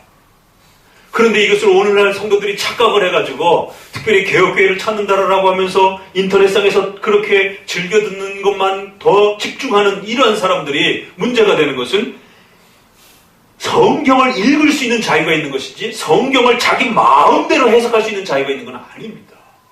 이걸 분리해야 됩니다.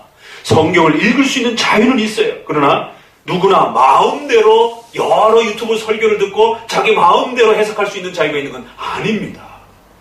정당하게 그 교회의 담임 목사님과 함께 배워가면서 그 담임 목사님 속에서 자신의 또 삶에 적용되어지고 해석되어진 그러한 공적이고 객관적인 그러한 성경 해석을 통해서 설교되어지고 또 여러분이 배워가는 그 해석이 올바른 형태로 받아들여지는 것이라는 겁니다. 그렇기 때문에 주관적인 지나친 자기 해석과 그렇다고 강요적인 이 부분 둘 다 조심해야 된다는 것이에요. 자, 제네바 교리문답에도 이렇게 말합니다. 성도의 참된 행복은 무엇입니까? 앞주 앞부분에 이를 위해서 하나님께서는 우리에게 말씀을 남겨주셨습니다. 그럼 우리가 이 말씀을 얻기 위해서 어떻게 사용해야 됩니까? 성도들은 열심히 이 말씀을 잘 읽고 복종하며 이 말씀을 마음에 새겨 넣어야 된다는 거예요. 근데 문제는 그럼 어떻게 말씀을 우리가 새겨 넣을 수 있느냐라는 거예요. 304문. 그렇지만 우리는 우리에게 제시된 말씀에 귀를 기울이고 듣기 위해서, 그리고 이것을 읽기 위해서 애쓰고 열심을 내야 할 것 아닙니까? 예, 물론 성도들은 열심히 각자 성경을 읽어야 됩니다. 그럼에도 불구하고 하나님은 더 중요한 은혜의 수단과 질서를 세워주셨는데 바로 공적 집회에 나아가서 설교를 자주 들어야 됩니다. 305문 같이 읽어봅니다. 같이 읽어봅시다. 교회의 공적 집회에 참석하여 가르침을 받지 않고 집에서 개인적으로 말씀을 읽는 것만으로 충분치 않다는 말입니까? 그렇습니다. 또한 하나님께서는 이를 위한 수단도 제공해 주셨습니다. 이 305문이 500년 가까이 된 문장인데도 불구하고 오늘 우리 시대에 이렇게 자기 혼자 집에서 그냥 여러 유튜브를 통해서 읽고 그냥 자기 혼자 결정하는 이러한 방식의, 그리고는 그거를 성경 해석의 진정한 의미라고 이렇게 최종적으로 확정하는 이러한 판단에 지나친 주관주의적인 이런 성경 신앙의 이런 형태들 안에도 그대로 적용이 되는 거예요. 인간의 본질이란 동일하기 때문에 그런 거예요. 공적 질서 속에 나아가서 그 공적 질서의 설교 속에 참여하고 성찬에 참여해서 거기로부터 들려지는 설교를 객관적인 하나님의 말씀으로 존중하고 받는 이런 태도가 약한 겁니다. 그래서 제네바 교리문답에도 이미 벌써 그걸 지적하면서 집에서 개인적으로 그냥 혼자 읽고 판단하고 그러면 안 되냐라는 거예요. 그렇게 하면 안 된다는 겁니다. 하나님이 수단을, 공적 질서라는 형태의 수단을 우리에게 주셨다는 거예요. 그래서 교회의 공적 집회에 꼭 참석해야 할 이유가 무엇입니까? 바로 이것만이 성도를 교육하고 양육하는 유일한 수단으로서 그렇게 하나님이 정해놓으신 것이다. 307문의 마지막으로 결국 그 교회의 공적 질서라는 형태는 반드시 하나님의 말씀을 가르치는 목사에게로 그 많은 부분이 집중된다는 겁니다. 그래서 307문에는 교회의 목사들이 꼭 있어야 합니까? 예, 그렇습니다. 우리는 그들의 말을 잘 귀담아 들어야 하며 그들의 입을 통해 흘러오는 주님의 말 가르침을 겸손히 받아들여야만 합니다. 예수 그리스도를 그래서 누구든지 그들을 경멸하고 그들의 말에 경청하는 것을 거부하면 그 사람은 곧 예수 그리스도를 물리치는 것이며 성도들의 공동체로부터 떠나는 것이나 마찬가지입니다. 굉장히 중요한 지적을 하죠. 그런 질서를 통해서 설교되어지는 그 목회자의 말씀을 무시하게 되면 그건 그리스도를 무시하는 것이다라는 거예요. 그리고는 308문의 목사들로부터 한 번만 가르침을 받는 것으로 충분한 게 아니라 죽을 때까지 계속해서 그렇게 설교를 들으면서 자라가야 된다는 거예요. 그렇기 때문에 이제 결론적으로 목회자의 이 관계는 설교의 이 관계로 이어지고 그 설교는 하나님의 말씀을 먹고 사는 우리 성도들의 신앙의 아주 중요한 그 본질과 또 연결이 된다는 거예요. 그래서 형식적으로 목회자와의 이 관계가 틀어지게 되면 설교를 들을 수가 없습니다. 목사님하고 개인적인 관계가 불편하면 어떻게 설교를 듣겠습니까? 불편해서.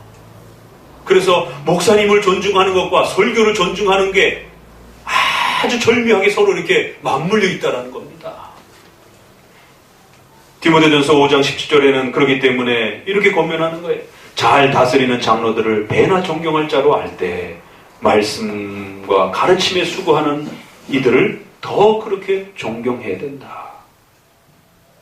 데살로니가전서 5장 12절에도 너희 가운데 수고하고 주 안에서 너희를 다스리며 권하는 자들을 너희가 알고 저희 역사로 말미암아 사랑 안에서 가장 귀하게 여겨라. 목사님들을 가장 귀하게 여기고 그리고 서로 목사님하고 화목하게 지내야 된다. 이렇게 마지막 권면합니다. 히브리서 13장 17절도 너희를 인도하는 자들에게 순종하고 복종해라. 순종과 복종은 다릅니다. 순종은 좋아서 하는 것이 좀 형태라면 복종은 억지로라도 무릎을 꿇는 것이, 이 두 개가 다 들어가는 것이에요. 왜냐하면 저희들은 너희 영혼을 위하여 경성하기를 마치 자기가 회개, 하나님 앞에 잘못을 고백하는 자인 것처럼 성도들을 끌어안고 그렇게 하나님 앞에 기도하고 성도들을 돌보는 자들이라는 것이. 고린도 전서 그 4장 1절에 이렇게 표현합니다. 사람이 마땅히 우리를 그리스도의 일꾼이요 하나님의 비밀을 맡은 자로 여길지어다. 목회자들을 어떻게 표현해요? 그리스도의 일꾼이요 하나님의 비밀을 맡은 자다. 목회자의 존재 그 자체가 특수해서가 아니라 그 직분이 그렇게 구별된 하나님의 은혜를 허락했기 때문에 그런 것이 그리스도의 일꾼이요 하나님의 비밀을 맡은 자다. 제네바 교리문답 1537년에도 보게 되면 하나님의 특별한 사명을 받은 자요 하나님의 대언자다 이런 표현을 씁니다. 그래서 우리가 주의 종이라는 표현을 쓰는 것이에요. 고린도전서 3장 9절에는 우리는 하나님의 동역자들이요 너희는 하나님의 밭이요 하나님의 집이다. 아주 절묘한 표현이죠. 우리가 첫 시작 전에 뭐라 그랬어요? 하나님의 집이요. 그런데 목회자들은 하나님의 동역자들이요. 참 쉽지 않은 표현입니다. 목회자들을 하나님의 동역자들이요. 이렇게 표현한 것입니다. 기독교 강요에 이런 표현이 있습니다. 우리는 아타나시우스와 바실이나 키릴루스 같은 진정한 교리의 수호자들을 주께서 모든 시대와 모든 곳에서 일으키는 것이 아님을 기억하셔야 됩니다. 좋은 목회자들을 아무 시대에 아무 성도에게나 허락하는 게 아니라는 것이에요. 이 일은 이중으로 유익한데 한편으로는 우리가 목사의 말을 하나님 자신의 말씀같이 들을 때 이것을 아주 좋은 수단으로 삼아 우리의 순종을 시험하신다. 하나님께서 인류에게 주신 훌륭한 선물이 많은데 그 중에서도 사람들의 입과 혀를 성별하시고 그것을 통하여 자신의 음성을 들리게 하셨다는 것은 특별한 은혜이다. 목회자를 세워주신 것이 우리 성도들에게 아주 특별한 은혜라는 것이에요. 하나님의 권능은 외면적 수단에 매이는 것은 아니지만 하나님께서는 우리를 이 평범한 교수 방법에 매이게 하셨다. 광신자들은 이 방법을 지키지 않기 때문에 여러 가지 치명적인 올무에 걸린다. 자만심이나 증오심, 경쟁심으로 인하여 단독으로, 잘 들으세요, 단독으로 독서하고 명상하더라도 충분한 유익을 얻을 것이라고 믿는 사람들이 많다. 따라서 그들은 집회를 무시하고 설교가 불필요하다라고 생각한다. 그러므로 그들은 연합의 거룩한 관계를 끊기에 전력을 다함으로 이 신성하지 못한 분리에 대하여 당연한 벌을 면하지 못하고 반드시 극악한 오류와 추악한 망상에 빠지게 될 것이다. 얼마나 예리한 지적입니까? 오늘날도 그저 자기 혼자 독서하고 자기 혼자 유튜브 설교 들으면서 얼마든지 자기 혼자 신앙생활을 잘 꾸려갈 수 있다라고 생각하는 이러한 주관적인 이러한 신앙의 생각들이 얼마나 파차고 넘칩니까? 특별히 개혁교회를 찾는다라고 하는 이런 명목하에 교회의 공적 질서를 함부로 무시하고 교회의 목회자들의 설교를 등한시하는 이런 행동들이 얼마나 무서운 죄가 될 수 있는지, 당연한 벌을 면하지 못할 것이고 반드시 극악한 오류와 추악한 그러한 망상에 곤두박질 칠 것이다라는 것입니다. 하나님이 세워주신 교회의 질서란 그런 것이 아니라는 겁니다. 자기 혼자 마음대로 그렇게 막 함부로 설교자를 선택하고 교회를 선택하고 그런 게 아니라는 것입니다. 오늘 이 말씀을 다시 한번 잘 가슴에 새겨 들으셔서 은혜의 수단의 첫 번째 바로 설교, 말씀의 이 은혜가 오늘 우리 시대에 왜 은혜의 수단이 되는지, 특별히 우리 개혁교회의 성도들에게 있어서 개혁교회 목회자의 설교를 잘 존중하고 특별히 담임 목사님의 설교가 좀 부족하고 연약하다 할지라도 교회적 질서와 그 방식을 따라 하나님이 담임 목사를 통해서 성도를 양육하고 세워가는 또 이런 교회적 질서를 잘 이해하시면서 존중하셔야 된다는 것입니다. 그저 더 좋은 설교, 더 좋은 설교, 더 좋은 설교를 통해서 성도들이 자라가는 게 아니라는 것입니다. 부족해도 여러분의 담임 목사로 세워주신 것입니다. 부족해도 여러분의 영적인 아버지로 그렇게 세워준 겁니다. 저와 여러분이 평생을 그렇게 함께 가야 할 하나님의 귀한 동역자임을 기억하시고 서로를 존중하며 서로가 함께 교회를 세워가는 우리 성도들 되시기를 주의 말씀으로 권면을 드립니다. 기도합니다.